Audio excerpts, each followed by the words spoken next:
మాఘశుద్ధ అష్టమిని భీష్మాష్టమి అంటారు. స్వచ్ఛంద మరణ వరాన్ని పొందిన భీష్ముడు అంపశయ్యపై 56 రోజులు ఉండిన తర్వాత మాఘశుద్ధ అష్టమి రోజున మోక్షప్రాప్తిని పొందారని మహాభారతం చెబుతుంది. సాధారణంగా తండ్రి బ్రతికి ఉన్నవారు తర్పణాలు ఇవ్వడానికి అర్హులు కారు. కానీ భీష్మ తర్పణ విషయంలో ఈ నియమాన్ని పాటించరు. అంతటి ప్రత్యేక స్థానం భీష్ముడికి ఉంది.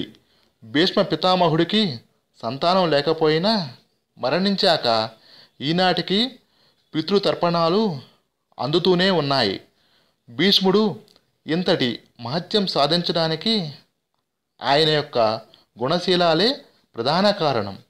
మహాతపస్వి అయిన భీష్ముడు పితృభక్తికి, ఇచ్చిన మాట నిలబెట్టుకోవడానికి, శౌర్య సంపదకు గొప్ప ఉదాహరణ.